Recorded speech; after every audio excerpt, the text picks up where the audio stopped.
Bonsoir! Welcome to another episode of Cuisine de Michel. I am Michelle. So today, or tonight rather, I'm going to be trying a recipe that I've never tried before. This is from foodandwine.com. This is skirt steak Saltimbocca. So first you can see right here that I've already prepared a little bit in advance. This is 3/4 pound of skirt steak. And you're supposed to go ahead and have this light, like pound it out into, it says a 1/4 inch thick. Well, the way I bought it, it was already kind of there. So I'm hoping this is about the right thickness. These might be slightly more thick than they're supposed to be. But anyway, it should still be okay, I think. And then what we're supposed to do now is to put a 1/2 teaspoon of salt. This is kosher salt. And we're supposed to evenly distribute that over the steaks. So I'm going to try to kind of do like this and then kind of get it to both sides like this. But rather than turn it over now, I've used about 1/2 of it, so that's good. I'm also going to go ahead and you're going to put a 1/4 teaspoon of coarse ground pepper. And that has going to be the same type of situation where you want to spread that out. And try and get it even to both sides. I'm going to use about 1/2 on this. Okay, that looks good. I'll turn them over and repeat the same process.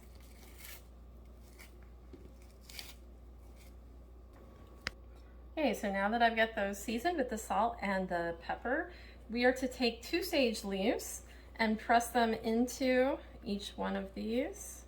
So I'm just going to kind of try to evenly distribute these somehow. My sage leaves are a little bit large because these came off my sage plant, which has gotten a little overgrown.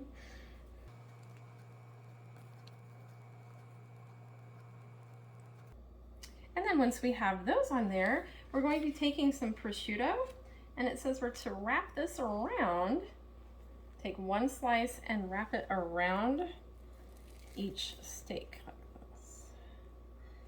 And we're supposed to cover the the sage while doing so. Yeah, it's the prosciutto we're using to cover up the sage. Okay, that mostly seems to work. It kind of wants to stay in place, kind of not.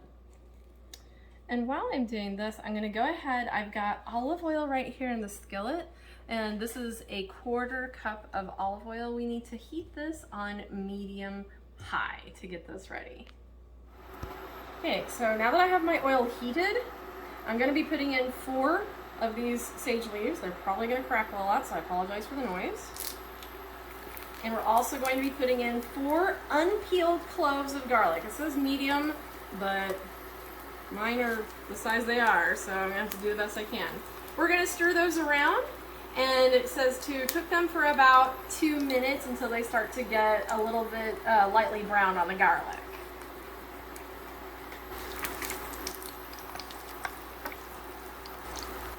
Okay, so you can see that these are getting kind of brown at the edges. So this is when we're going to remove them. I've already removed the sage because it was already kind of getting crisped up. But these, since they were a little on the large side, I left them in for a minute. I'm going to pause my heat so it can quit smoking the oil. So what we're going to do is pour out, it says to pour out 1/2 of this into a heat-proof bowl. I'm not sure how I can just suddenly measure 1/2, so I'm just going to do my best to estimate.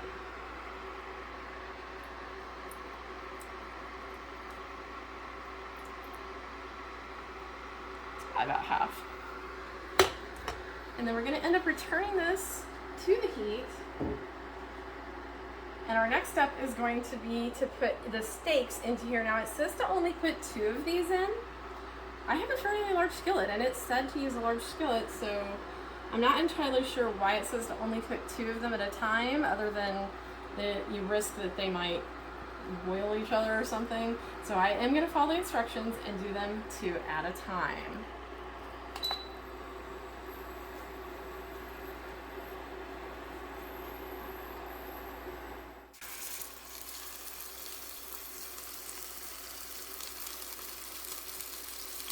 It says to leave them undisturbed for 1 to 2 minutes. until the prosciutto is starting to brown apparently. And then we're gonna flip it and do for about another 2 minutes. Alright, so one thing that I did not notice at first when I read the recipe is that now that these are finished, these two, we're to remove these, let them rest on a plate, and then the oil that's in the skillet, we are to discard this. So we're going to discard what's in here. I'm actually pouring this into a receptacle. I'm not just pouring it down my drain in case anyone's wanting to know. Then we're going to use that oil that we had, the reserved oil, and that is what's going to cook with our second batch of steaks. And yes, I got out a spatter screen. That's what I'm holding in my hand there because, ooh, is it spattering everywhere. Okay, I'm gonna go ahead and resume my heat and cook my second batch of steaks. Okay, so now that we've finished cooking the steaks, we'll just let them rest. We're going to be making a sauce to go with it. It says to not clean this out, so you leave the oil that's remaining from cooking the steaks in here. We're going to leave it on medium-high heat. I did pause it for a second. I'm going to return my heat. And to that, we're going to be putting, this is actually a mixture of 1/3 cup of low-sodium chicken broth and 1/3 cup of, I used this Sauvignon Blanc, but it just says dry white wine, so you could use any that you like.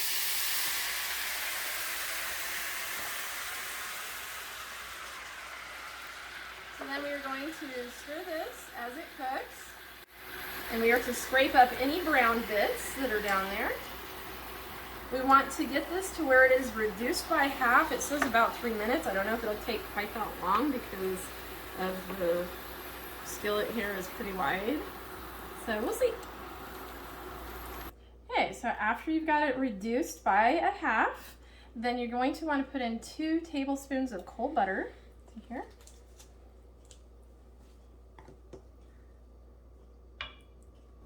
It says to whisk it in, but I don't know that that's going to make a big difference here. I'm just going to keep stirring it around, and it says that it should get a little bit creamy here. I would expect as much since we're mixing butter into this. Okay, now that I've got this butter in here, we're going to be adding a 1/4 teaspoon of kosher salt and a 1/4 teaspoon of the pepper. Of course, you can change that amount of seasoning if that doesn't please you for any reason.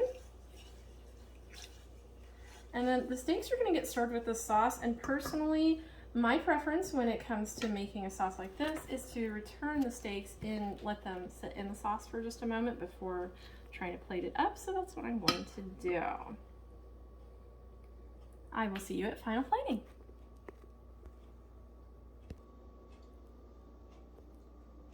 So here we are at final plating. It looks wonderful.